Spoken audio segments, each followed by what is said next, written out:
we're in a era of convenience. People want convenience. So to have everything underneath one roof, like what you didn't mention was the collective labs, right? Forgot about that too. I just showed them so that you've too. got, I mean, you can really do all of your health training stuff here underneath one roof. I mean, like you could have your general physician here and then do your blood work here and then analyze that blood work with your general physician. And then your general physician could meet with your personal trainer that's here and then put together a nutrition plan and a workout guide. And then your personal trainer would like take you out on to the It's like a turf sports down there. facility. It's literally like a sports 100%. team facility. 100%. Yeah. It's like an NFL or whatever. Like it's And then you do that, and then you're like, okay, time for recovery. And then you go hit the sauna and the cold plunge, and then you bump into somebody, and you're like, okay, hey, you want to come do a podcast? Like, let's go do a podcast, or like go create your content for the week, or whatever it is. Like, it's literally all in one spot, which is you can just sit down and knock out some emails. It's crazy. It's nuts. Yeah. It's nuts. he showed me the new food thing. Oh yeah, Snap Kitchen. Yeah. Yep. You get some food. There you are. Yep. Exactly. There's a fridge. There's showers. There's a locker. Like C4, all that. Everything you need. Yeah. Everything you need. Welcome to another episode of Opinionated Off Topic. Off Topic is a show where we talk to content creators, individuals, entrepreneurs, and other business owners alike and talk about their story and what they have to offer. In today's episode, we're sitting down with Ryan Gallego, owner of Media Pouch and co-founder and owner of Pouch 6 Studios. Ryan picked up his first camera at age 17. This caused him to generate $30,000 in his first year. Ryan went to Yacht Week in Croatia, and this cemented the future of his media and created Media Pouch. After living abroad in Sydney, Australia, he returned to the United States in 2019, has since been scaling his Media Pouch company and also founding Pouch 6 in July of 2022. Pouch 6 is a smart media podcast studio based in Austin, Texas, located in East Austin and also located in North Austin at the well-renowned gym called The Collective. Ryan and his co-founder Jake plan to produce replicating media and podcasting software to not only scale their business, but also be able to create engaging content for their clients and also for themselves. Make sure you guys stay tuned for the rest of the episode and be sure to like, comment, and subscribe.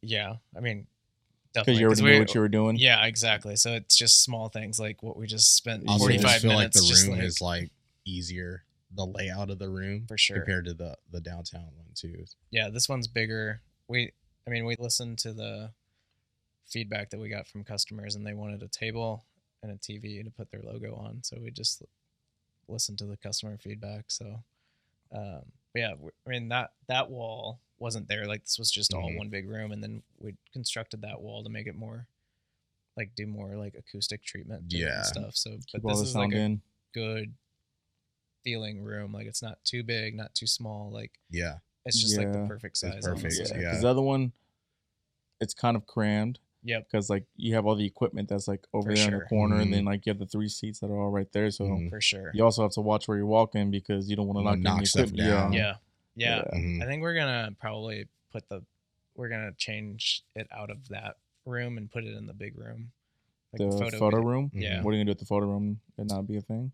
We'll probably it just doesn't get rented out that often, so just utilize it for like just another podcast studio, or we'll probably put the main podcast studio in that bigger room, and then we'll turn the smaller room the current podcast studios in right now and turn that into a single person content creation room, like short form, like meaning like each wall will have different whatever, like maybe it's black slat walls or like oak slat walls. That'll be dope. Kind of like Hermosi does his content. Exactly. So then that way we just have one camera, one tripod, one light, and then it can all just be from that rail system there. And so like no matter what wall you're on, then you'll just move the camera like that's that. Dope. So I think that's probably the better way to do that room. Yeah. Because it's a little tight in there, and I like that bigger. Now having this, I'm like, let's put it in the bigger pod studio for sure. What are y'all gonna do with like are y'all gonna like basically make a wall there with a door? Is that what y'all gonna do, or y'all gonna keep that little cutout open and that's still gonna be the door and just put a sheet over it? Because it's really just, I mean, cloth is fine because that's what absorbs sound anyways. So that's what you already have there. I mean, that one's a legit sound blanket, so it'll like we've looked into putting a door there, and it's such a weird angle and cut that like it was gonna cost us like $5,000 to put a door, and I'm like, I'm like, just not worth it. So we'll just keep the sound blankets there. Yeah, that'd be dope. It's a cool spot just because it's close to everything for sure that people like. For sure. I mean, no matter what it is you want to go eat, there's restaurants around. Go to the bars right down the street. You get some grocery shopping right across the street. Whatever it is, it's just an easy location. What made y'all? I don't know if we talked about that when we first met y'all, but what made y'all pick that location? Yeah, it was so for Media Pouch, I had our office out of Industrious for a couple of years, and then that lease came up, and I didn't want to stay there because the team was just like growing, and I just wanted like more space basically. And Jake and I had talked about doing a studio, and that office specifically that we're in now, like the studio's in, that was one of my previous clients' office, and he moved out of it. And I had he told me that they were moving out of it, and then I went and walked it with him because I was curious for some reason why, like what it looked like, but it was like all just white walls and everything. And I was like, this is perfect. I'm like, this could literally be a photo video studio. This could be a lounge. This could be the editing bay room, and this could be a podcast studio. And I mean, actually, originally, like Jake and I were talking about this the other day. Originally, that room that's the office now was going to be the Media Pouch office, and then the podcast studio room was going to be the Q6 Media office, and then we were just going to have the lounge and the photo studio. We weren't even going to do a podcast. No, we weren't even going to do a podcast studio. Did y'all just do it because it's just so popular and it's like not necessarily in demand, but it's Jake ended up signing a lease for Q6 at a different place. So he did that before we even got into that place. And so things just changed. So then we had to think about what are we going to put in that room. And him and I were both still filming a good chunk of podcasts. So, why not just put in podcast studio? And that's where the whole thought came from, was we're tired of like going out, like you know what it is. Like you got to pack up all the gear. You got to go to the other studio, go to the home office, go to the office, whatever it is, wherever that person is.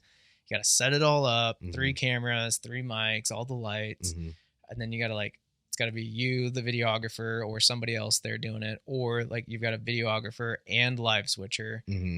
Or if you don't do that, then you've got a videographer manning the cameras, and then you got to still bring it back and still edit it and sit there like a monkey and go 1, 2, 3.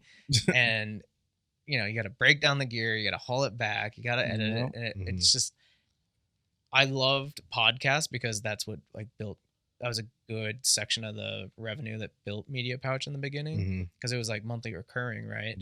But it got to a point where I was spending way too much time doing it, and so was the team. And I'm like, this is just not profitable for us to do. And so I stopped doing it.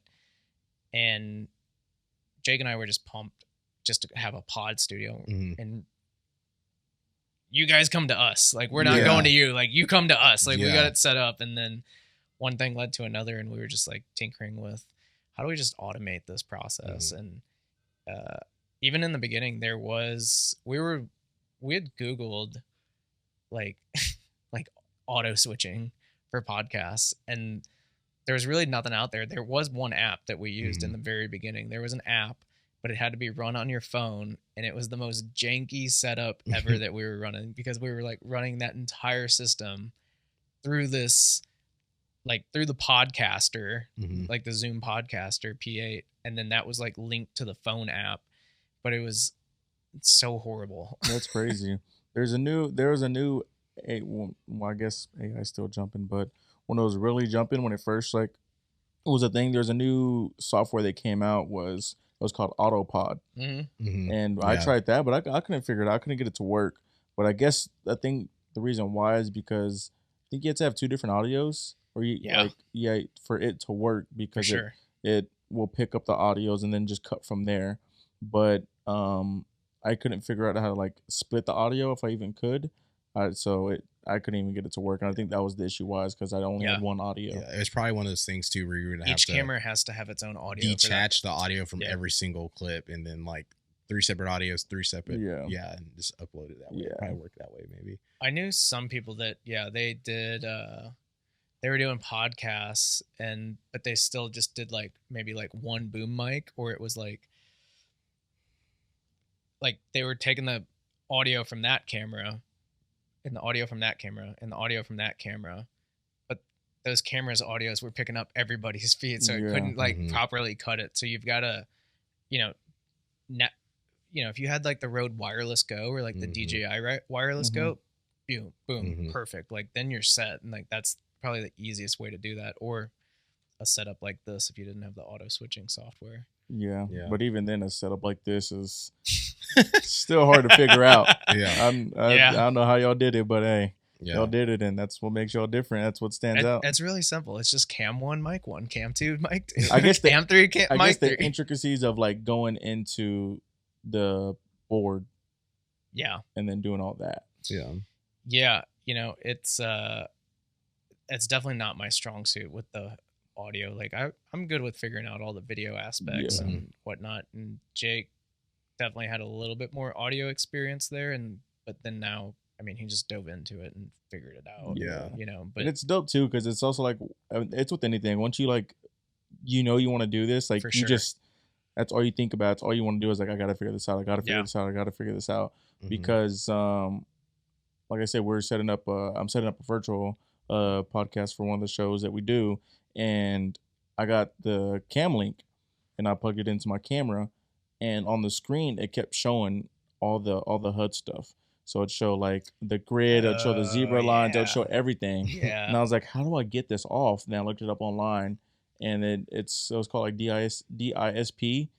And you go and it says like turn off everything on the background. The display, but it still keeps the ISO, the shutter speed, and the aperture on the bottom.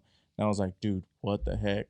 And I was just going through the camera figuring out. It took me like an hour and a half to figure it out, but I went through every single setting, and nothing online helped me. Like, this is a Sony camera, or which yes, one? I had to go to the HDMI. I was gonna say I know it by heart. It's the HDMI one. Yeah, I had to go to the HDMI. Should have just called Ryan, right?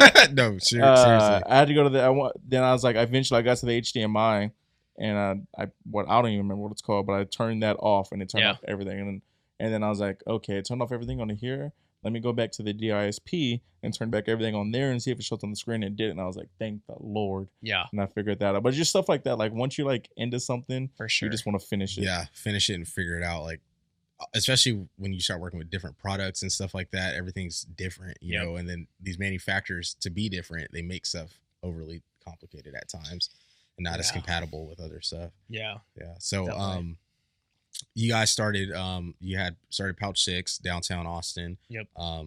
And that's when we first met you guys, like a year from now.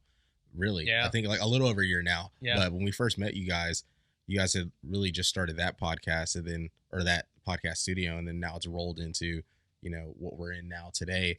I guess, like, what's that journey been like, because I know it blew up, and then, it's giving you guys some crazy opportunities. So I mean, it just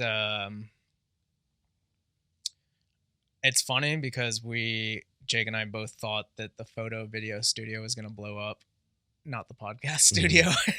And here we are, like the podcast studio is what blew everything up. But we also, I think a really big part of like how we blew up so quick was because we got really lucky on literally the first day that we were open. The night before, so it was the night of October 6th. Jake and I are like literally like putting the final touches on the studio, like not even 100, like it's like 99% done. And we get a booking come in from a bay, and it was with, from, it was from, who was it? Yeah, Danny Miranda. But we had no idea who he was at the time or anything. And like, he didn't put his guests on there or anything like that.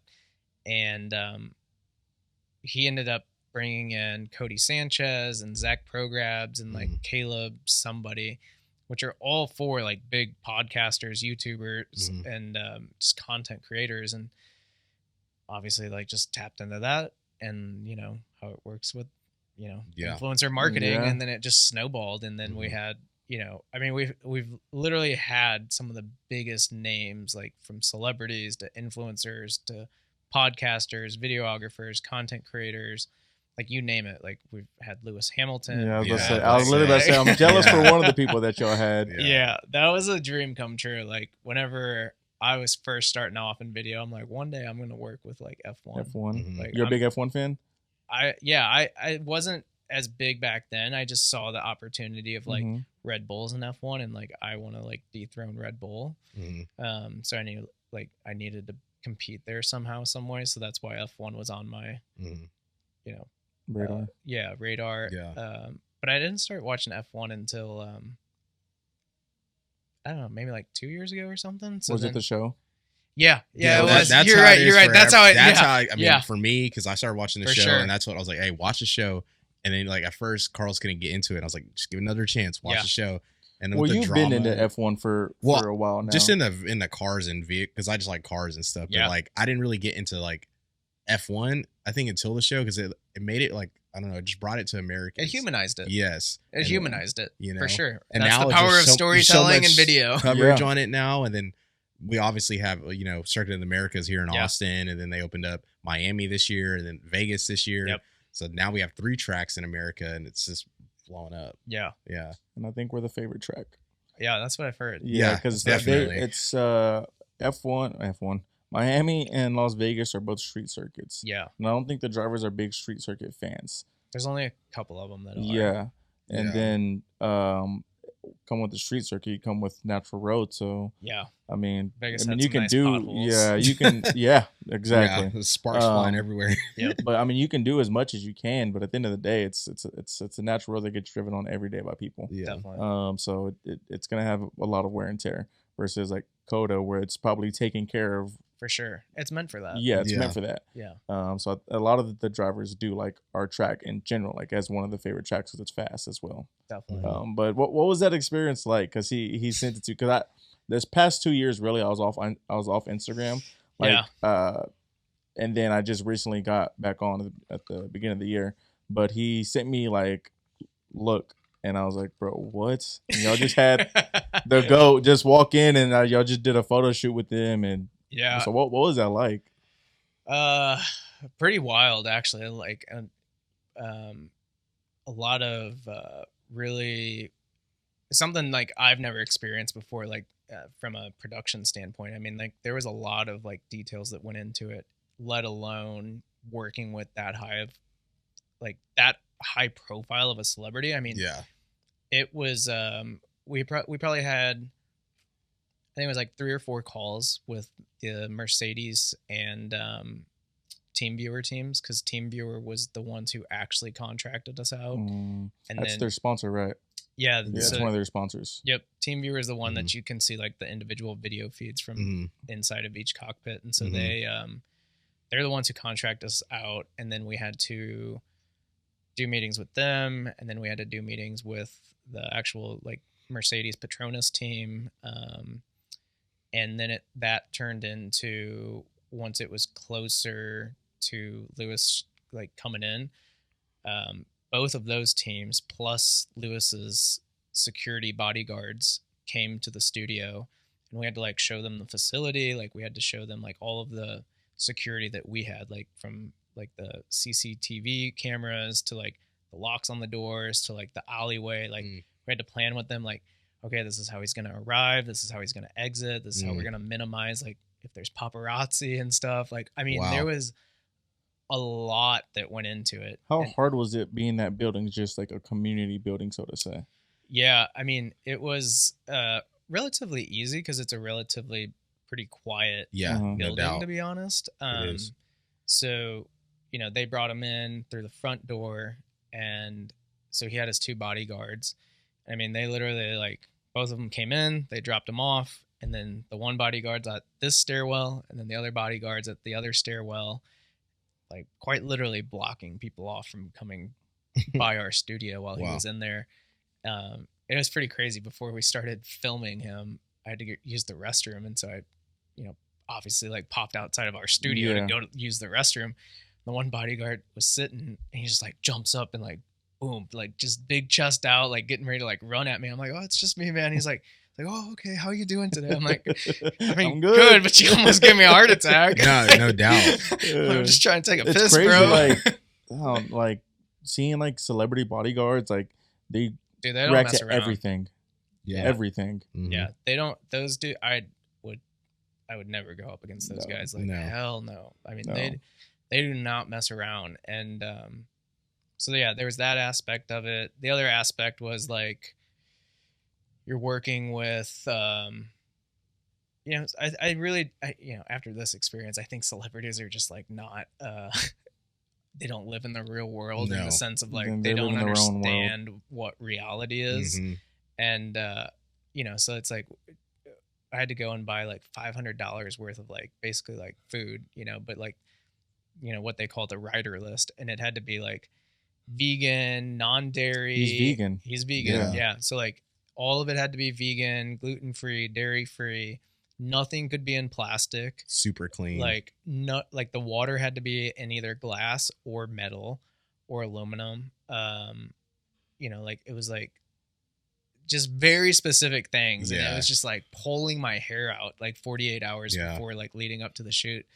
Cause then I had to like go buy actual silverware cause I won't touch plastic. So like literally had to go buy a set of silverware, like buy these like trays for the veggies and stuff. And, you know, comes in and we turned the podcast studio into a green room specifically for him. Like he needed a green room. So like we took everything out except for like the chairs. And then just even that big light in there. So it was like, it's actually a pretty cool green room. Like I wish we would have taken a picture of it, but yeah, it turns out he doesn't even touch any of the food or the waters or anything. I'm like, oh, like this fucking guy. That's how it is. But then it's like, if you don't buy if you don't have it, then it's like, oh, well, there goes like your shot. Yeah. You know, because like next year when they come, like, hey, we really liked you and love the work that you did. We're coming back. Yeah, definitely. And I mean, you go ahead. No, go for it. And that's the thing too with like F1 drivers, like a lot of them for the most part are friends. So you never know, that could lead to an opportunity of getting more drivers in there to work with. For sure. More brands, you know, more opportunities. So you got to make sure you get that chance. You got to just go all in like you did. 100%. Yeah. I mean, they were both teams were like thoroughly impressed with like the experience and then obviously like the actual video asset deliverable and stuff. So it definitely, you know, we have a relationship with both TeamViewer and Mercedes Petronas now, where I feel very confident that when they come in next year. Was Netflix there or no? If you're allowed to talk about that. Yeah, Netflix wasn't there, but Netflix is in there and somewhere in the conversation. I just can't say much. Nice. There, yeah, so. absolutely. That's dope. Well, I mean, just for you, that's dope. Yeah, that's pretty cool. Yeah.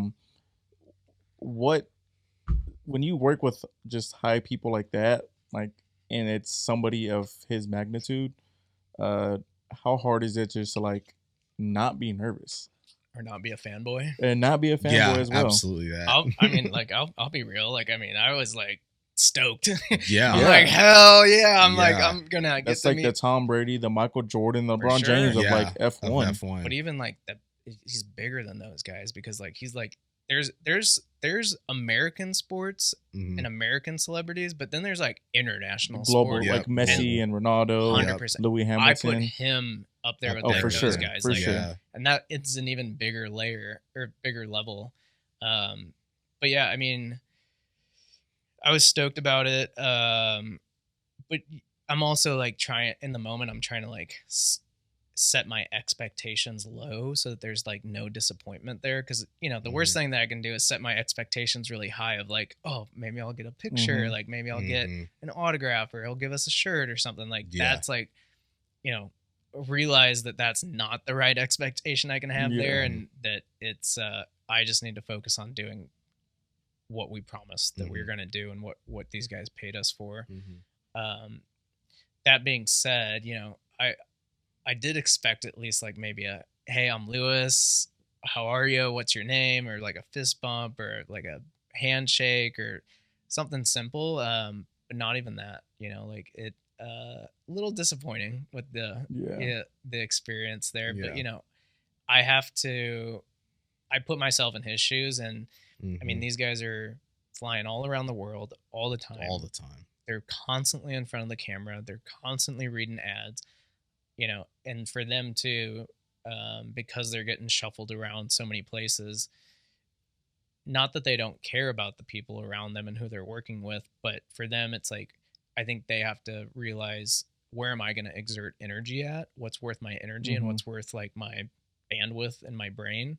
And that's, I think, just something that those guys realize, like, hey, I just can't afford to put this much energy into this person, because I'm going to literally work with them for like 30 minutes and be bounced. Yeah. So, And just especially someone of his caliber that is much more than just a driver. A lot of these drivers are like popular and famous because they're good at the sport, but like Lewis is, you know, fashion. Like he's going to have a 20, 30-year career when he retires from F1 just because of the way he's positioned himself. Yeah. So, yeah, he's got multiple business interests, brands, like all kinds of things. If you are allowed to talk about it, what was it for? There's two things. I can talk about the one. The one was for internal video messages for TeamViewer. The other one is yeah, no doubt. You might see. So it. none of it was for like okay. Oh, so I guess was it for like anything for F1? Like I didn't know if they like do like I don't know. There's some segments that are about F1. That's dope. Okay. Yeah, that's dope. Yeah. Was it just him or was George Russell there too? Yeah, just Lewis. Just Lewis. Just Lewis. Yeah. Toto? No. No. Dang, that'd been cool. Yeah, I feel like he would have gave you like, hey, how are you? I asked if he was gonna come actually, because, but no, I guess in the beginning he was considering, or they were trying to work him into it, but just didn't work out. So, but that's okay. Yeah, I wonder this if year, 2024, no doubt. Yeah, if hopefully. F1 sees it or Netflix is who else they like hire you on, like y'all's media team, like, hey, y'all come like at least do pictures or videos of like when they're in the cockpit or the paddock or any of that. That'd be dope. Definitely. Yeah, that'd be dope.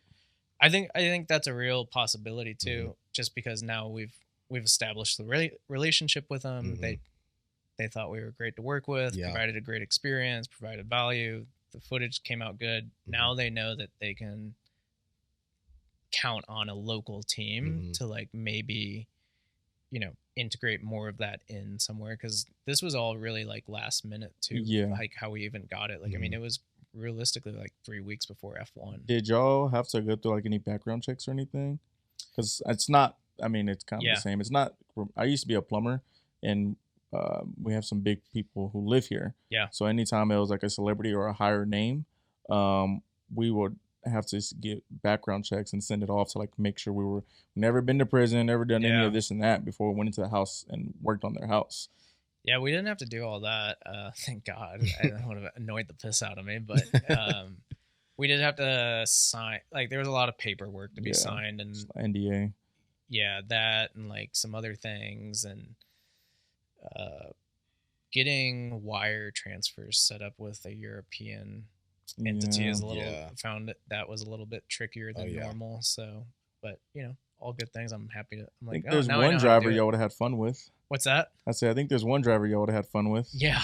Danny Ricardo. Yeah. He would have been fun. I think any of those guys would be fun to work with. Honestly, they're just I don't know. Like I think they just are more outgoing is because they get to travel around the world and do different things, see different things, and meet different cultures and people and all that. At the same time, I feel like it does kind of suck because like you're not home, because it's like the American sports are we go to city, all right, back home for 3 days and I can sleep in my own bed. It's like we're going to country. Have fun. Yeah, it's got to be rough. I mean, the jet lag. Oh my gosh. I mean, their jet lag's different though, because they're actual jets, and they're probably they can actually. Have you seen Lewis's jet? Is that crazy? Make a difference? Like a plane versus like a jet? Well, imagine having your own jet with your own bed on there. I guess you get to sleep. Yeah, and it's gonna fly probably as smooth as possible. Was the dog there? You don't even know. No, dog wasn't there. I guess the dog stays back somewhere. Someone watches the dog whenever he travels. So dog doesn't travel with him. Damn. So I guess too, like you guys, you know, blew up with the podcasting space, and we just talked about, you know, you shooting content for specific brands and stuff. Yep. What's that balance been like for you? Because we know you have your own media company as well, but how's that been managing Media Pouch and Pouch 6? What's like the differences there? Yeah, it's it definitely has its days where it's more challenging, but then there's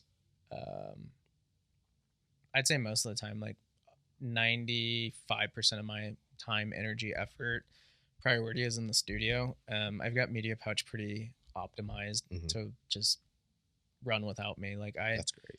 I keep it.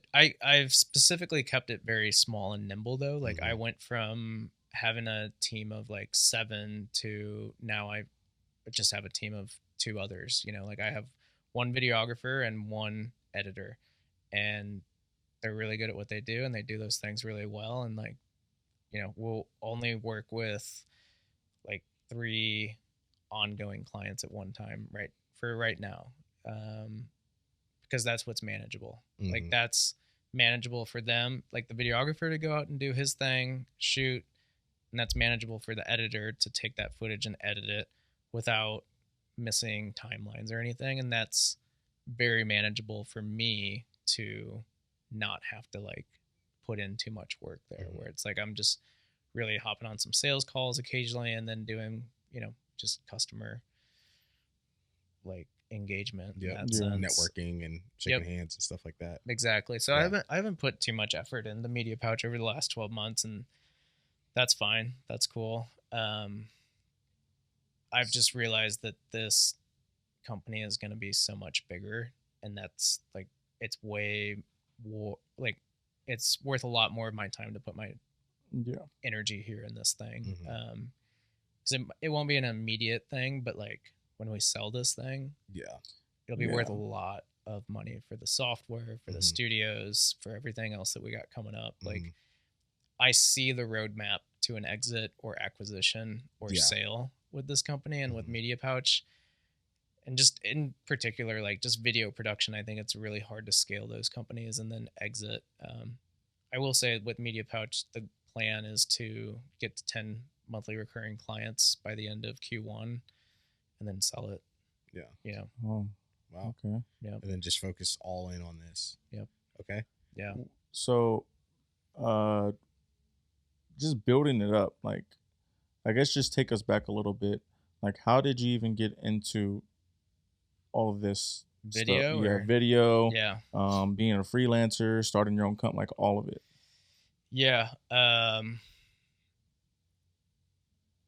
Was at Amazon for a while and then was just very unfulfilled there with the work I was doing, even though I like was hitting all the KPIs of success in corporate, you know, like getting the promotions and everything. And I was just really unfulfilled because I like really, once I got into finance there, I automated myself out of a job and was just like pushing a button and playing ping pong like 5 hours a day with my boss and his other bosses and stuff. I'm like, this is dumb. Yeah. I'm like, this is like a waste of time. I'm making great money. Like I got all this stock. I'm like, cool, financially set, but like I cannot picture the rest of my life like this. It like, sounds weird, but it feels like yes, you're making all this money. Yes, you have a degree. Yes, you have a good job. But when you're not doing anything, it feels like you're doing nothing with your life. Dude, that's what it is. So bored. So bored out of my mind. Even though I was traveling all the time and like I just was not fulfilled by it. And I then went over to the Yacht Week in Croatia with my buddies, and up until that point, I had always dabbled in photo and not really video. And then before that trip, I bought a drone because I'm like, well, this is just going to be sick, man. Like, we're going to be island hopping on yachts and, like, we're going to be in Croatia on the Mediterranean Sea. Like, there's going to be some cool shit to just fly a drone for.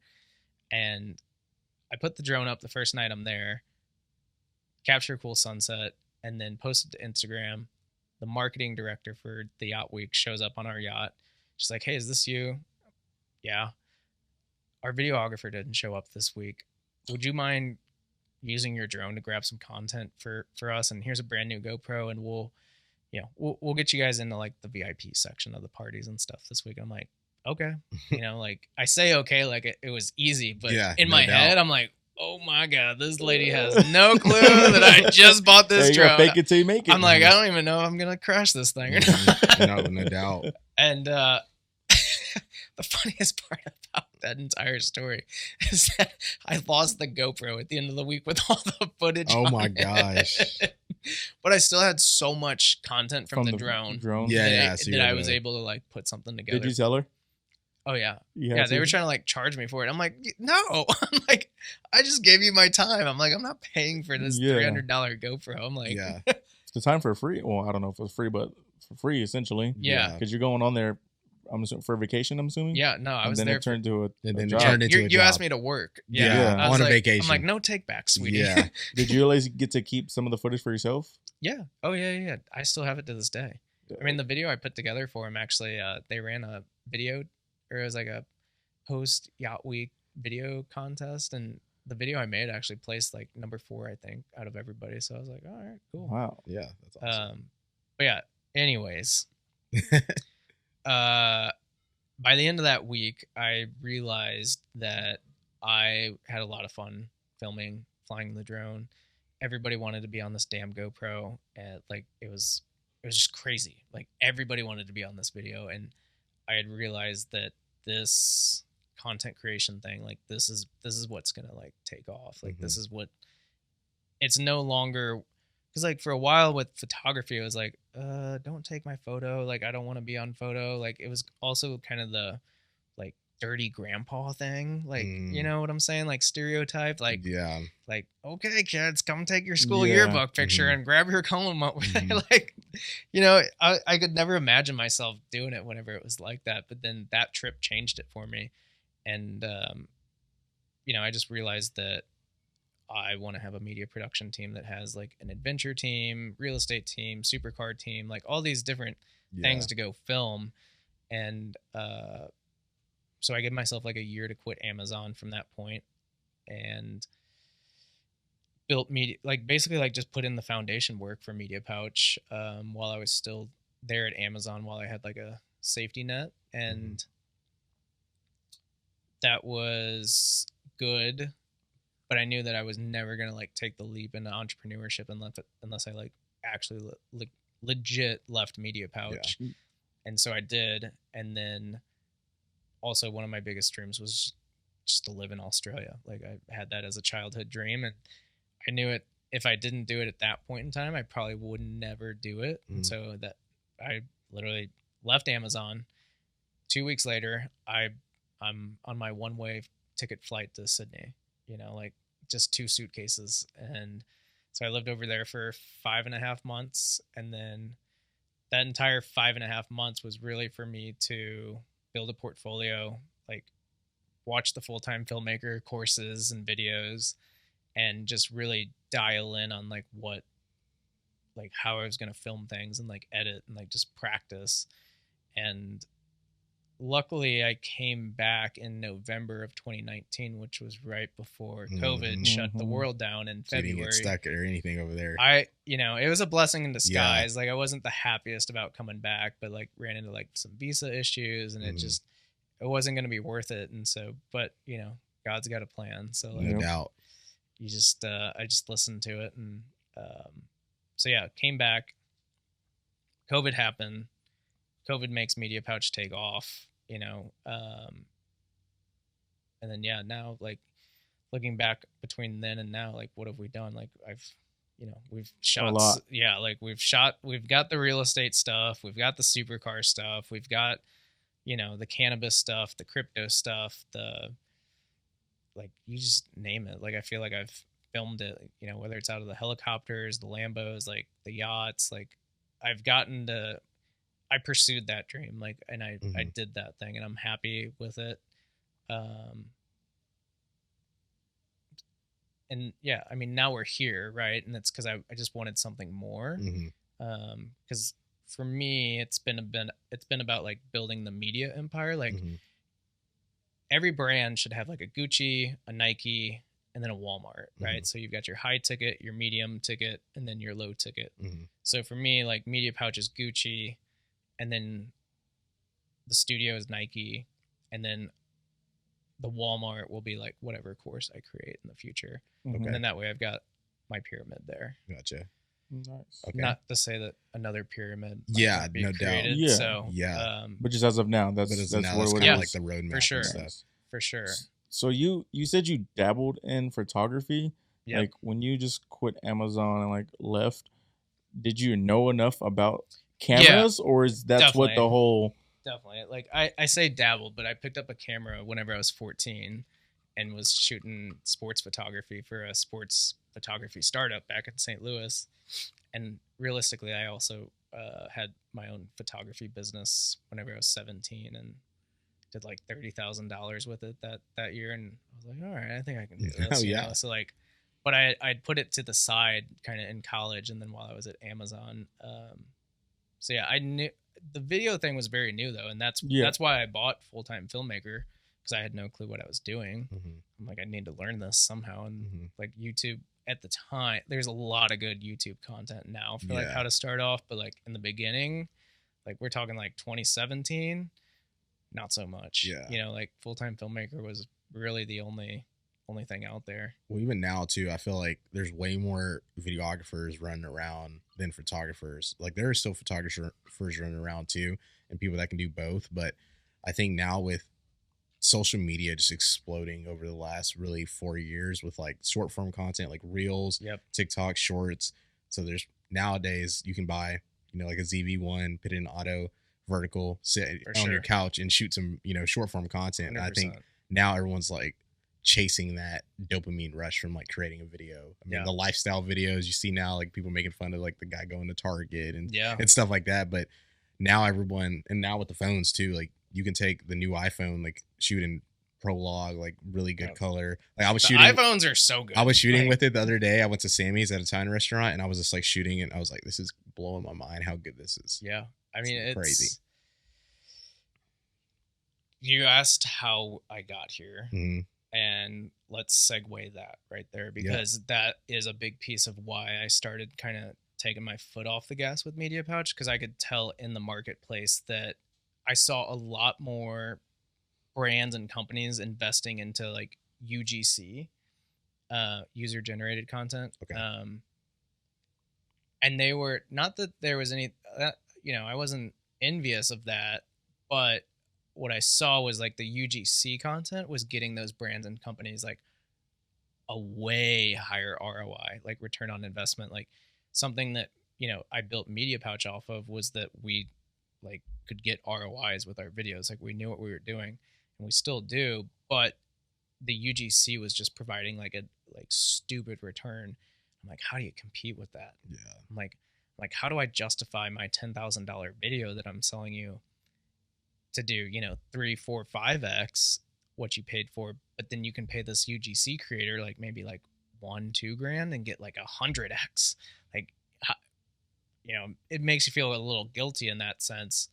But I saw that shifting, and so I also saw the shift of like everybody's going vertical, and I'm like, I hate putting this horizontal video into vertical and like you miss all of this other stuff. I'm like, this pisses me off. And all that being said, right, like the iPhones look better, like everything's improving. I'm like, this is really where the market's going to go. It's going to go towards like UGC, like personal, like people are going to do personal brands. Everything's about to get just like more individualized, and brands are not going to like be paying production companies to like for these big video shoots, right? Like not as much anymore. Like there's always going to be a need for it, but it's not going to be as much. And then you also had like, you have all these content creators and videographers like hitting the market now. And so now it's getting even more saturated. And so for me, it's like, okay, if the pie is getting sliced again and there's more of it getting allocated over here, how do I get my slice? And so enter Pouch 6 Studios. Okay, if all you guys are going to create your own content, that's fine. But where are you going to do it? You know, like how are you going to do it? So let's create a studio where you can come and make your own content with all of our equipment in our space. So it's super easy. Like, cool. Don't worry about buying anything. Don't worry about the gear. Don't worry about the tech. Like, just come do it with us. So that's why we did the photo video studio and the podcast studio. Yeah, I That's mean, dope. it makes a lot of sense too. Just like, because I mean, I look at it, I'm always, with us and Opinionated, just like looking for ways to not only evolve our content, but to make it monetary to where we can like have some kind of return on investment. For Because sure. for us, a lot of it is, getting the content monetized, either that being views, analytics, or sponsorships, whatever that may be. But then also having like a backup plan to be like, we know how to edit, we know how to shoot, we have all the tools and resources. There's so many people out there making content, like you just said. For sure. And it's just like, why not create a studio like that? Or just to, give someone, because someone might be like, oh, well, $300 to shoot a podcast, that might be to them expensive. But then you'd be like, oh, you could buy $3,000 cameras. Yeah. Then the 1,000+ hours it takes just to learn how to edit. Well, that and it's like, okay, time. cool. Like you're paying $199 an hour with us for your fully produced and edited podcast. Exactly. Because of our cameras and like the software.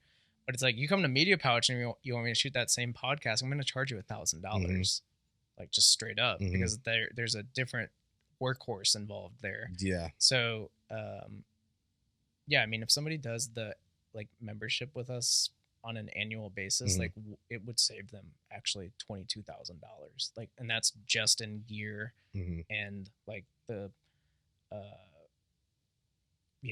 difference between going with Media Pouch and the studio. So it's for us it's cheap and we see the value, but you still get the same. Some people they're like, oh my god, and I'm like it's okay, like maybe you're just not serious about it. Well, then it's the time okay. too. Yeah, like, that's when you kind of find the people who are and aren't, because yes, it's expensive, but you have to spend money on yourself to grow yourself. That's like the biggest thing. And I feel like people don't necessarily understand that, but they'll be quick to go to 2 nights out in a row and spend $300, but you get no return on that. Like, you had a good time, but like all your money went to buying alcohol, whatever it is. Yeah. Rather with this, it's like, you spent $300.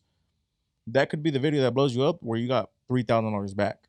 Yeah, for sure. And and people just don't see it like that. Plus, I think if you spend money, like on this or equipment or whatever, you're more reluctant to like, you actually are going to do it. You're going to put the work in because you're like, I'm spending this money. Like, it needs to work for me in some capacity. So like putting that fire under you, I think is like a huge thing too. With that kind of aspect. Yeah. I personally put 40 grand into the downtown studio, and then we financed 40 grand on this one. Like, I'll be the first one to tell you. A little debt will put a little fire underneath your butt. You know? I mean, it's the same fire like when you left Amazon. It's like, for sure. All right, well, this has to work, because if it doesn't, then I'm not gonna have any money. Yeah, it's the same thing for sure. And this is like, at least if all else fails, pay myself back at least. You know, it's like you put that in your mindset, and then everything else is a plus. Once you do that too, because it's like you broke even, now you're profiting. Yeah, you know. So with this studio, I had talked to you like in passing and stuff now, and it's been good to see you a lot more now since because I'm over here now, and now you've been over here a lot too. I guess what's like the plan with expansion and other studios, because this is the second one. So is there any other ones in the future you guys are trying to do, or could you, if you can talk about that? Or there's 2 more potential lined up for this year. Probably second one would come Q2, and then the third one will come in at the start of Q4 this year. Knock on wood, everything goes to plan with this one, and then as long as Thursday night goes well and this month goes well, then we'll definitely be expanding pretty quick. The bigger line item though is really the software, and that's where we're gonna there's a few big things in the works. Like one is taking that software that we created and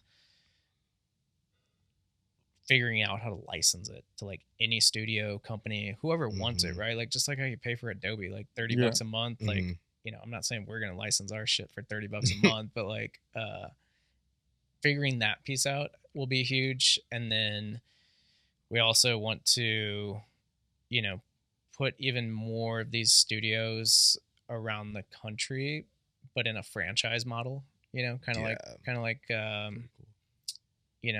McDonald's in the sense where we'll go in and buy the commercial real estate and then build these things and then we'll franchise them.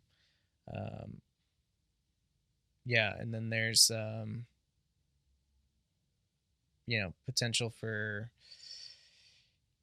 We've met a lot of cool people over the last 15 months. Like we've had some cool conversations, and you start to really understand the market and kind of like how to navigate that a little bit, and you get to understand like some bigger pain points from some bigger people that your mind wasn't even thinking about until you had this conversation with them. And all I'll say on this one is like there's a big opportunity for some management on some things. Yeah. So that'd be dope.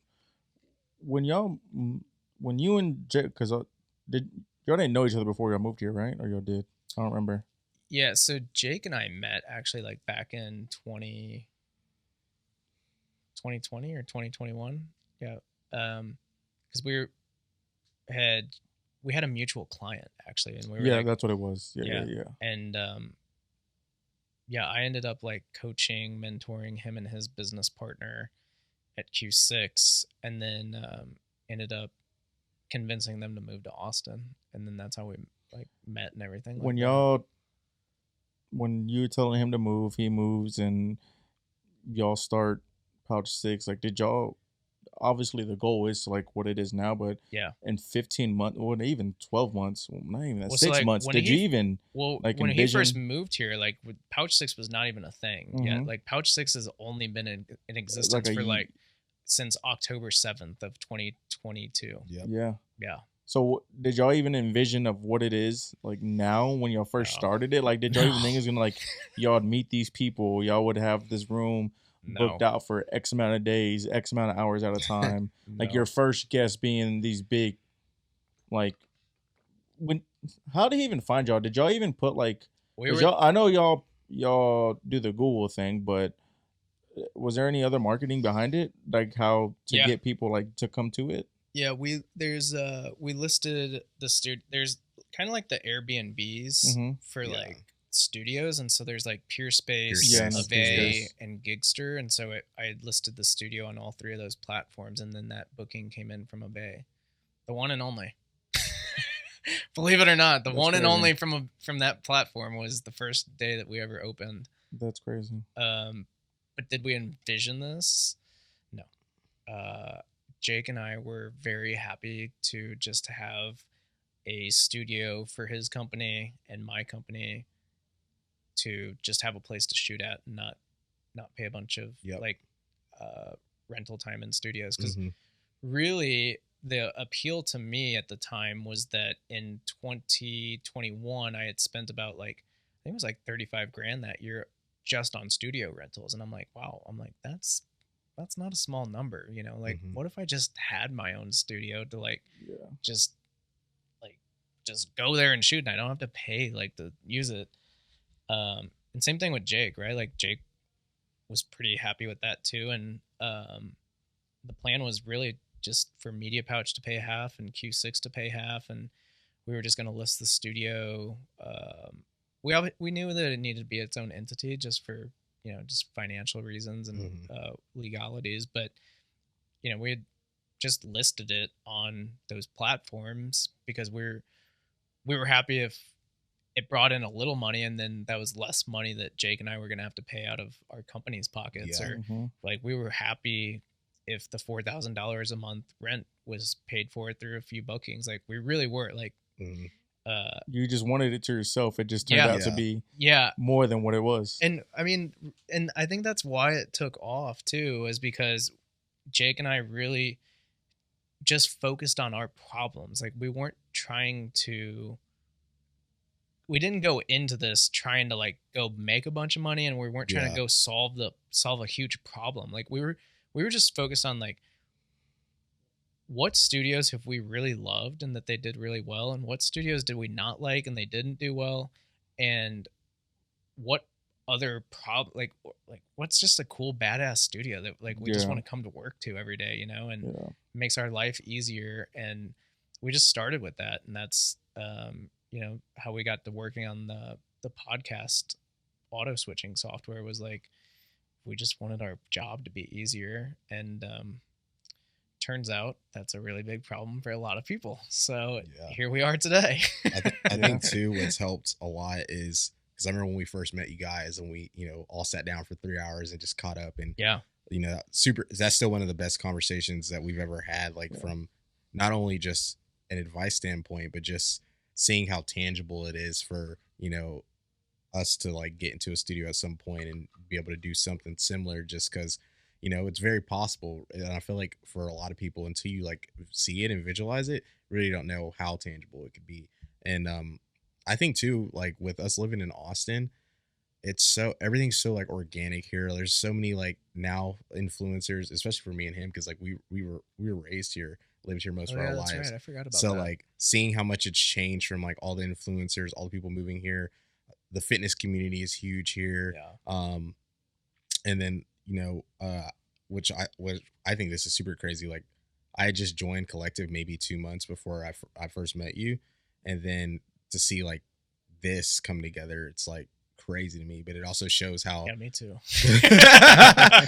it shows how tight knit the community is. I think when you are kind of in the realm of people that are like very like minded and similar, and I think Austin has so many of that I know that just helped a lot with like the organic, because people are like, oh, like, have you heard of Pal Chicks? I'm like, yeah, I actually like know the owner there. They're like, oh, really? I'm like, yeah, like he's a cool guy. And it's crazy. People are like, I've never like shot there. Like, I'm gonna go check it out. And it's word of mouth. Like it's crazy, honestly. For sure. I mean, I've built both businesses with referrals, word of mouth, and SEO. Yep. That's all it takes. Yep. SEO's so that conversation, I still think about that conversation all the time, and it's a conversation that hold dear to my heart, because I mean it was dope just to like hear y'all just give us game, and then just to hear how y'all got started and where y'all came from and all that. So it was a conversation that I still hold with me to this day, and just learning different things. Yeah. Just SEO being change perspective on a lot of stuff too. Yeah. And so every video now I just use SEO. Love that. Yeah. Fuck yeah. I love that. SEO is so good. I mean, we've invested a shit ton in SEO for this studio, and we're just now starting to see the results come from it. So, but yeah, back to your point, like Austin's like the biggest small town in the country, like everybody knows each other, and it's very tight knit, and it's very easy. Like if you're in the right circles, like it's very easy to go meet other people and stuff like that. And, having tangible things. Yeah. I mean, I loved driving the supercars whenever we filmed them, because it made that goal so much more real for me. So there's definitely something about manifesting and then going and seeing and touching and feeling and smelling that thing that you want, So feels that much better. Yeah. No You think it feels this good, but it really feels this good. For sure. Yeah, that's dope, man. I'm happy for you and proud of you, because even then, like that conversation that we had, I'm pretty sure it's that conversation. You said that one of your goals was to film for private jets, and I think it was like 3 months later, 4 months later, was like something like that. Big Relatively hangar. quick. There's a lot of events there. It was relatively quick, but there you are filming for a private jet company. Yeah. Yeah. That was funny. Yeah. What's really funny is actually this week we've got the co-founder CEO of one of the biggest private jet companies coming in to tour the facility. So this facility? Actually, the downtown one. Tried to get him up here to this one. I'm like, hey, like you might like this one better. And he's like, no, I love the podcast studio downtown. I'm like, okay, man. I'm like, all good. I'm like, I'll be there. Yeah. I also feel like, go ahead. That's just manifestation right there. Because I was laughing about that earlier. Like when that tour came in last week, I'm like, no fucking way. I'm like, it just keeps getting better and better and better. Like every day and every year. Oh, well, did you have a question? Well, no, I had a point. I think what's so cool about you guys putting the studio in the Collective, and shout out to all the guys at Collective, is you like most people that come in here, one, the gym is not cheap, and then if you come in here, it's like you see elite equipment. It's very private. You got the co-working space downstairs. I just gave Carl, because I showed him the south one like last year, and I just gave him the tour of the north one. And like you have, the saunas, the pickleball, co-working, nice gym. Don't forget the cold plunge. Cold plunge, exactly. And then you come upstairs, and it's like now you have this fully automated like elite level studio, like high level cameras, the best mics, very nice aesthetic. So if you're like, just someone that, cares about themselves, I guess, with like fitness, and then, maybe they make content or whatever, it's like everything's all in one place. And to be able to put a studio of this magnitude into a gym that has people like this with events, and then, with the connection with Soho House, it's just like a game changer. It really is. Yeah, I mean, Devin and these guys have really done it right. I mean, there's nothing else like it that I've seen. Yeah. It's amazing, and I think people value it for a ton of different reasons, right? Like whether it's the amenities, like what you just listed off, or, like Devin always says, if you're not making deals out there on the AstroTurf, then what are you doing here? Because like people come here to network. That's literally why I joined, was to network. Yeah. And I met so many people from it. Tons of people here, and it's the right people, and I think it was like over the weekend, it looked like a damn car show out there. I mean, there's like Lambo Urus, there's like Mercedes, G-Wagon, Q8s. I'm like, okay. I'm like, didn't know I was going to the supercar store today. Like, was there anything special going on this weekend, or was just that's just how it that's is. just the crowd. Like, on a regular, well, because it's not cheap. On a regular Thursday, I used to see like this bright orange Urus like throughout the week when I just come work out. I was just like, it's like very casual, It's, I think I know which one you're talking about. Yeah, because I mean, this is like a gold membership to them. The people who come here, I feel like. Well, I mean, don't even think about it like an expense, though, right? Like, you really got to think about it like an investment. Like, I'm going to invest X amount per month to go work out at this gym, and all it takes is one deal, right? Like, I'm here to put in my time and network with the right person that's going to, maybe do some business with. And like, you value-based purchasing and investment of time is how I look at things now, and that's, I think, how a lot of those guys look at it too. Yeah. It's you're just one connection away from literally whatever one person, like one word away, everything.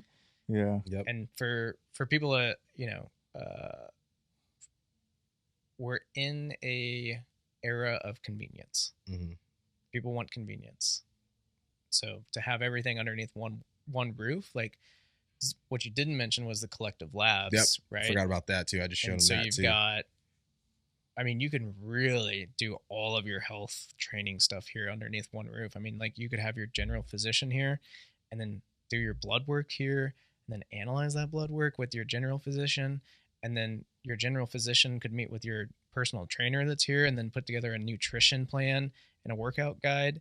And then your personal trainer would like take you out on to the it's like a turf sports down there. Facility. It's literally like a sports 100%. team facility. 100%. Yeah, it's like an NFL or whatever. Like it's and then you do that, and then you're like, okay, time for recovery. And then you go hit the sauna and the cold plunge, and then you bump into somebody, and you're like, okay, hey, you want to come do a podcast? Like, let's go do a podcast, or like go create your content for the week or whatever it is. Like, it's literally all in one spot, which is just sit down and knock out some emails. It's crazy. It's nuts. Yeah. It's nuts. He showed me the new food thing. Snap Kitchen. Yeah. Yep. You get some food. There you are. Yep. Exactly. There's a fridge. There's showers. There's a locker. Like C4, all that. Everything you need. Yeah. Everything you need. One last thing for me. Well, I guess one of the last things for me is, have you ever thought about like doing a documentary of like a famous person? We'll just use him like Louis Hamilton. Yeah. Follow him during the off season and like see what like his off season is like. Not that is the thing, but just like you just follow him, make a documentary out of it, and then done anything like. Have you ever thought about doing anything like that?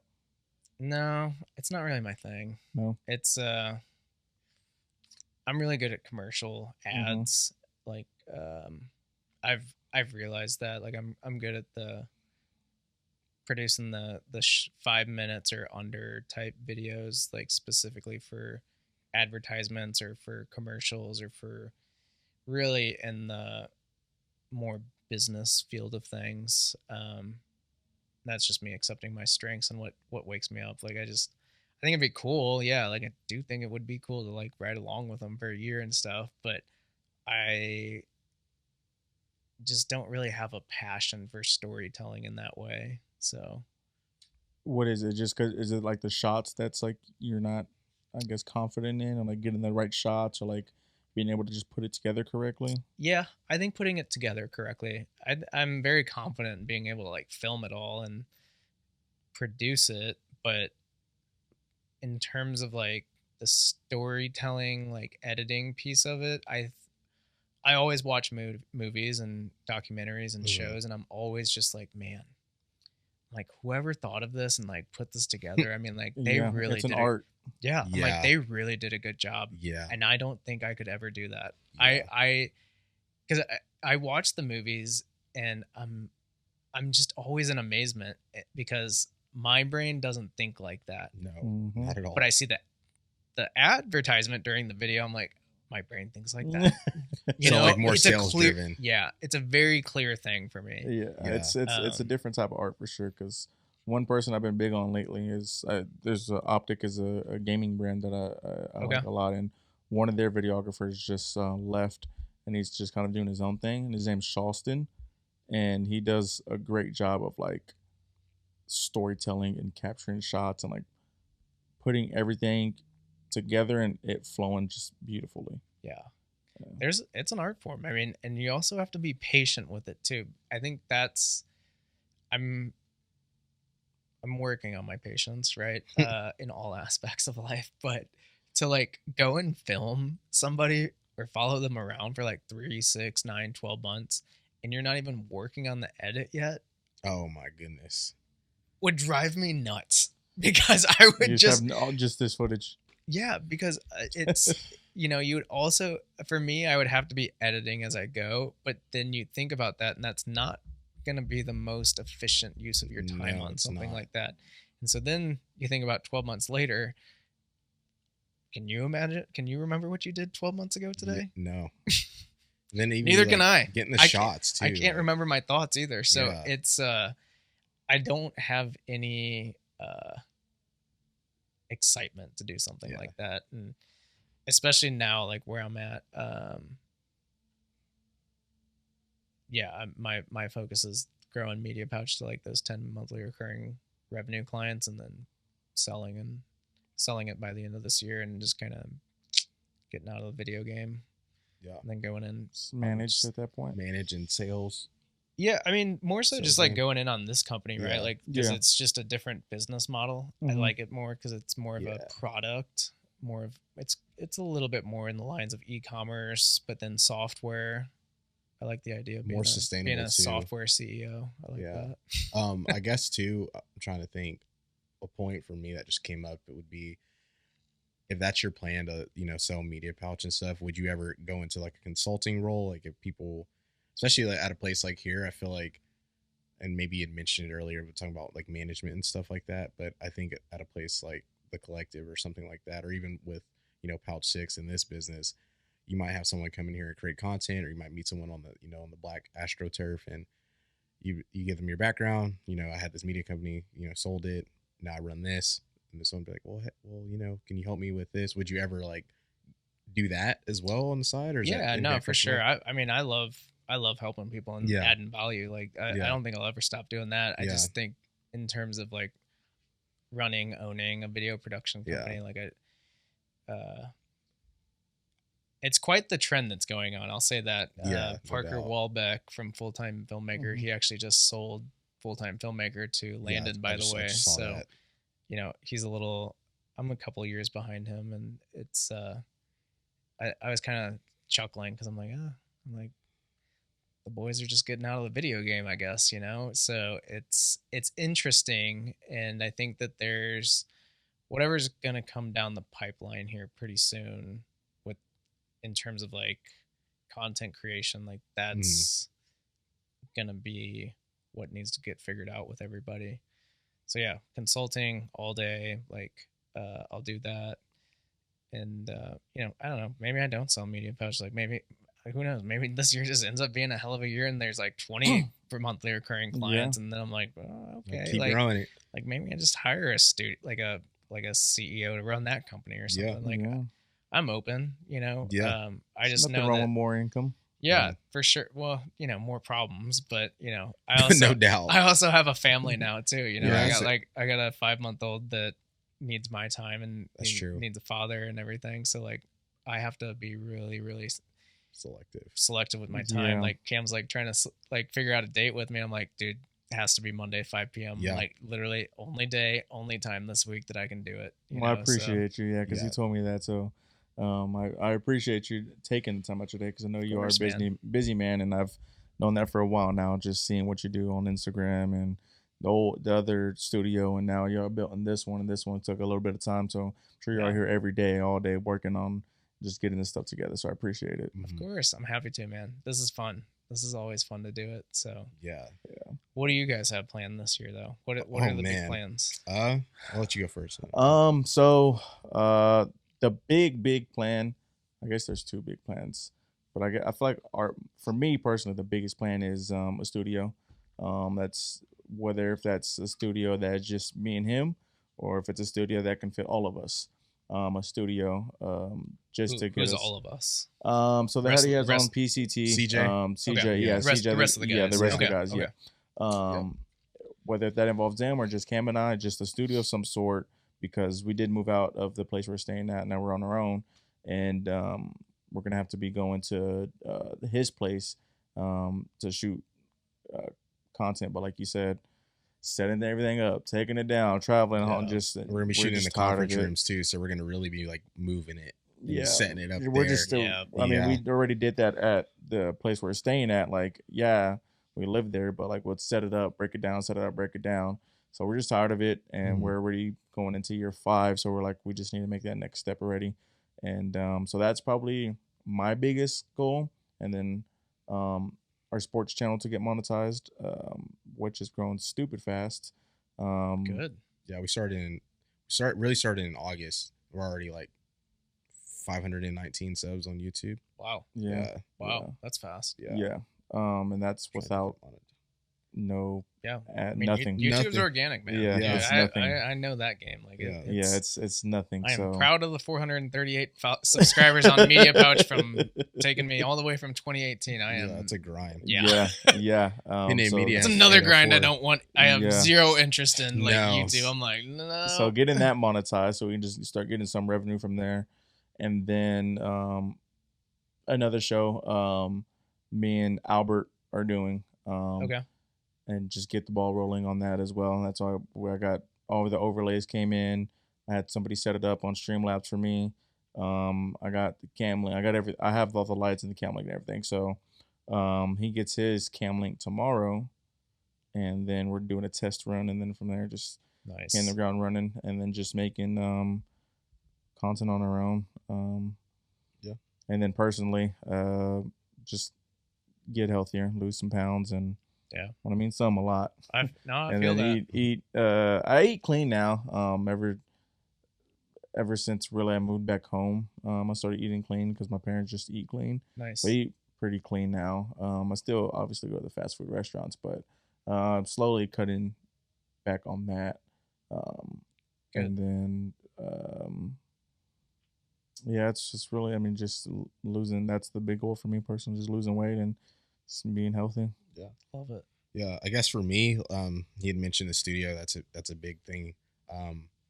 Also, just with the brand and stuff, getting monetized, finding something that can make us revenue, whether that be consulting. This is for the podcast. Yeah, right? the podcast and just the media brand in general. Because I think we want to start getting into more like freelance work, I guess, but we don't want that to be like the end all be all. And maybe for video production. Yeah, you're saying? so maybe like long term, we like eventually like make Opinionated studios or something like that, and then we like hire people within that, and they run that, and that's just like passive income while we're able to do what we want to do and create content, shows, whatever that might be. Jake and I thought it would be the same way too. We're like, oh no, we'll just have a studio. And Yeah. Hopefully, we'll see. It's hard because we like creating content. Let me tell you where that ends up. Yeah. Right here. That's what your future looks like doing that. I mean, if that's the thing is, if it is this and it is making the money where this is our full-time job, then so be it. Like, yeah, that's what the calling was meant to be. That's what it was meant to be. It's not something that we're still gonna make the content, but it might not just be as much as what we're doing now. And that's the thing with getting into a studio is we're so limited on what we can do, and That's we want to true. do so much more, and we've Mhm. always wanted to do so much more, but the spaces that we're in, it just didn't allow the visions that we had. Yeah. Yeah. I definitely want to travel more this year within the brand. Like, you know, go to Nashville, potentially go to Scottsdale, Kansas City, a couple places where we have potentials for guests, and Dallas too. We know a lot of people there, but if we go to these places, make sure we can shoot 4 guests minimum, so where it's like Yeah. beneficial for us to go For sure. travel places and do more stuff like that as a team, more like creative documenting and storytelling. I think, you know, with the podcast studio and space, I think Yeah. everyone nowadays has a podcast. So trying to find other ways to maybe document something or tell a story, but different, you know, just like, and that's just like the creative in me, just trying to like do things a little different to kind of change the game in ways. Obviously love podcasts and shows, and that's going to be our staple, but maybe like a twist with it. I'm trying to think what else. Studio, he said, we have like a merch company too. I have like one of the shirts on right now. Trying to get that, that's yeah, cool. I like that. trying to get that more streamlined to where we can like drop consistently. Because the first one did pretty well, like organically, but now we want it to be like more streamlined, more organic, to where we can, you know, have a drop realistically every quarter would be ideal, and then maybe drop like one-off thing here and there.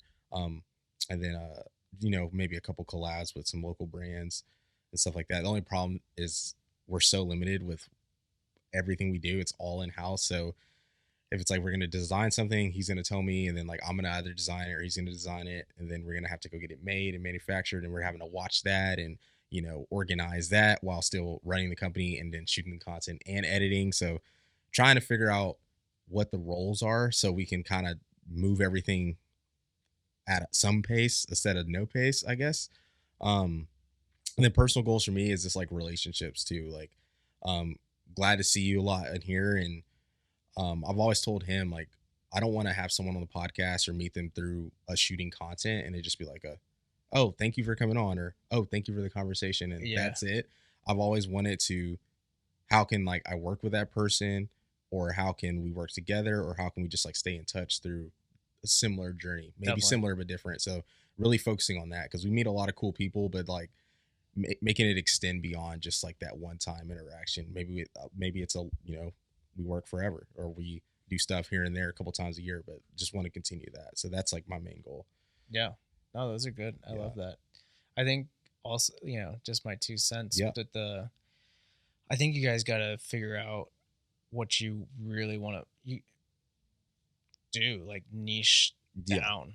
Like you guys are trying to do quite a few things, and I have to imagine that that's overwhelming at times to like try to manage everything. Because I do believe like the passion meets the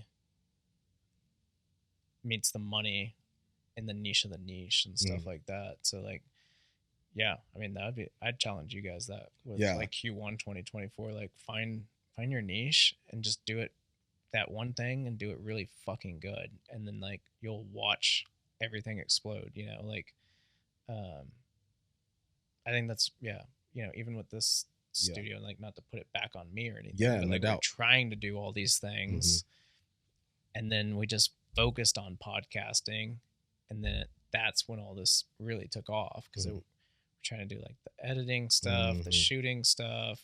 It's like, fuck it, like let's just do podcasting and let's just do it really well.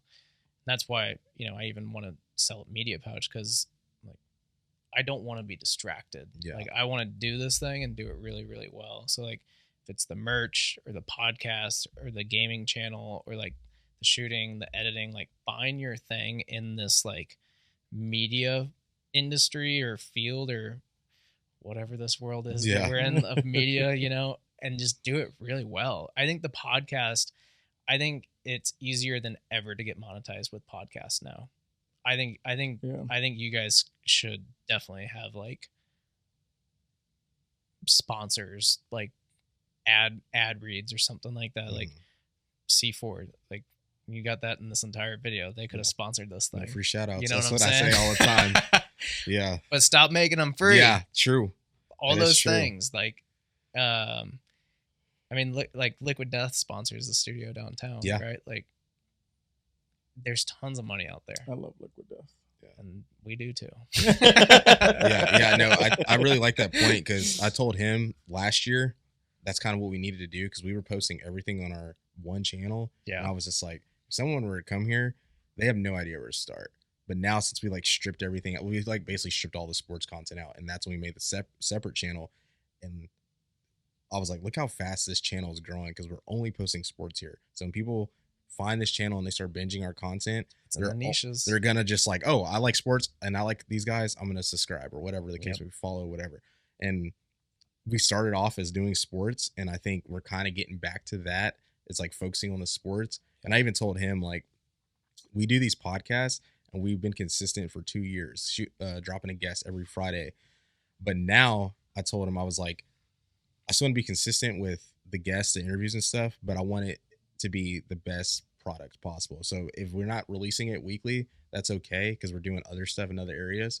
But when we release a guest episode, we know it's going to be a high production product, like from the introduction of like how we break down the guests. If that's like me or Carlos reading off a script separate before the episode or whatever the case may be, having pictures rolled out, reels, all that stuff, and doing it a certain way. Because I think we kind of got to the point to where we were like, we got to put this podcast out for quantity purposes, and the quality started like taking a hit in a way. The conversations were good, but I think we could have did like the product could have been overall better. So I think now that's kind of like our focus is like taking more of our time, putting out the best product possible, and then also with the sports channel, since it's so like in the moment, that's kind of where you can just put it out and like the quality can take a little hit there, I think. Yeah, I think it's okay for the quality to take a little bit of a hit with the podcasts.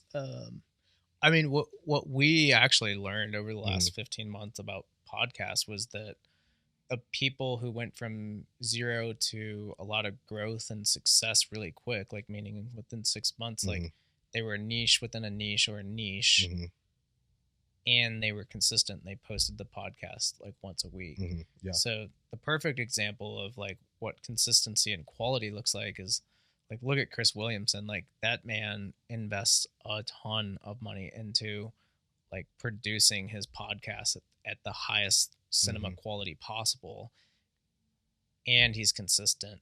And you pair those two together, and that is the secret formula for like that man blowing up really quick. So like, I think like if you can find the balance of those two, like maybe it's 80% quality and like, but just the consistency. I think maybe think about it the other way. Like, that's true. Do consistency, sacrifice a little quality. That's true. Because one of our good friends, Peyton and Cam, the You Should Know podcast, like last year around this time, they had like 20,000 subs. And now they have 410,000 on YouTube, and they have 2.9 million on TikTok. They're doing live shows now. It's like all in a year. Wow. And they're just consistent. They post weekly, and the quality is good. See? It's not like it's weekly. not crazy, but it's good. It's like it's pretty good. So. Yeah, that I don't know if they still do, but when we went up there last year, they had 3 ZV-1s. Yeah, they're getting a new studio actually. Are they? Yeah, they're getting. I think they're going upgrading to 4K now.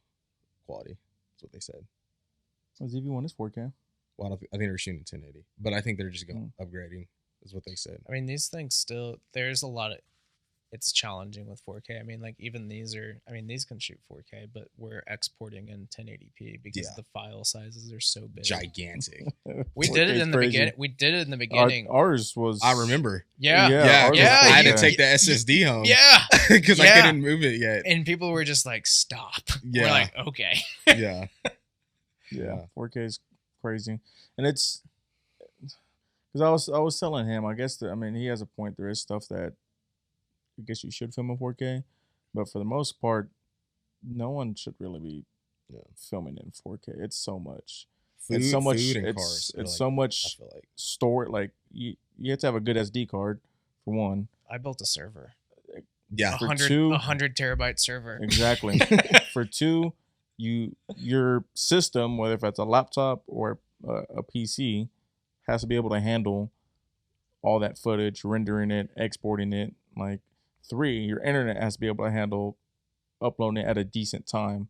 like to YouTube, wherever you post it at. Like there's a lot that just goes into just a 4K resolution file. And people wonder why video production is so much. Yeah. Yep. Until you get into the weeds, you You really have don't know. 100 There's you the have three a- main factors You have right 100. there. You have 100 gigs of one file, and you're just sitting there just waiting for it to. Just, all right, it's almost on my computer. Just wait. And you have I 3 know. Oh I yeah, know. it's a lot.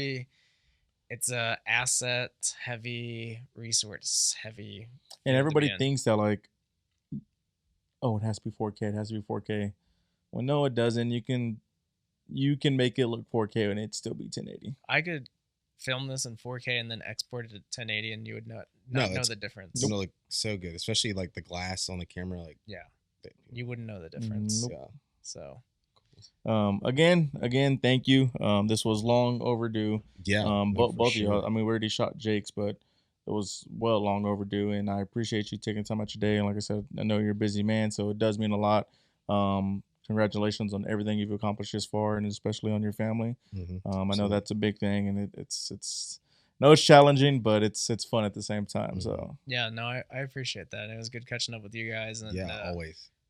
Yeah, I'm excited for you guys in 2024, and I hope you guys do the studio. And Yeah, I think we're here. Regardless, we'll do the studio, even if it's just us two. I think regardless, we'll still do a studio. Yeah, just do it. Yeah, I promise you, it'll.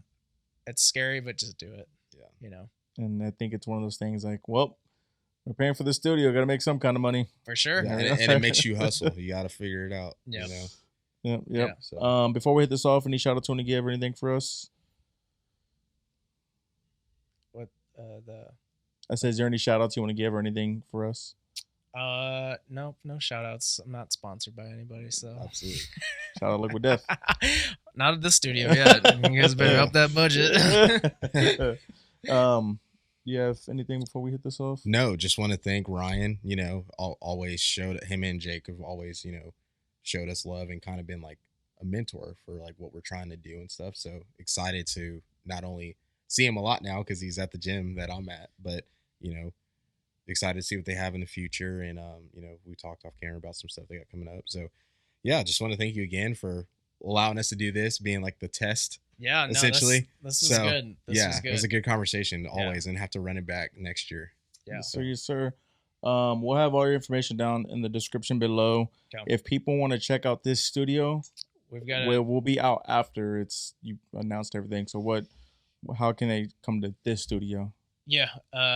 So if you just go on our website, pouch6studios.com, and then click the book now button, you can select which studio you want. So you can select downtown or North Austin, and then you could schedule a tour, purchase a membership, whatever you want to do. Gotcha. And then will y'all be running any promos or anything that I can put on the screen or anything, or just whatever it is? Yeah, I mean, we're running the pre-sale offer until January 11th, this Thursday. So if you purchase a membership, you'll get 2 extra free hours or 2 extra complimentary hours in your membership. Thursday's the launch party from 6 to 9. If you're around, RSVP, would love to have you. Yep, Come check it out. Yeah. But we do fully anticipate to hit our 30 member cap Thursday night. So that'd be dope. if you don't grab one of these memberships soon, it's TBD for me. Join the wait list. I might be here. I might not. I think Albert wants to film something. Yeah. So I might be here. I might not be here. So we'll just come up. We'll just see. Yeah. We got drinks, alcohol, food. Say hello. DJ, all the good stuff. Perfect. Y'all go make sure y'all give them a follow if y'all want a nice studio podcast to film at, nice quality, good mic, like Cam said, good mics, cameras, everything, the whole niche. Come here, man. I mean, this is our 3rd time filming at a Pouch 6 studio, and it's been we shot with Charlotte perfect ever too. since. Oh, 4th. Yeah. Well, I guess 5th because he was on one, I was on one, Yeah. and then yours are end of the year, and then Jake. So yeah, 5. Yeah. And everyone has been amazing, perfect. I mean, great individuals. So I can't say Everyone's in the pouch. Yeah. everyone fits in the pouch. Yep. So y'all come get y'all's podcast work done over here. But that'll do it for our boys over here at Opinionated. We'll catch y'all guys next time. Peace. Peace.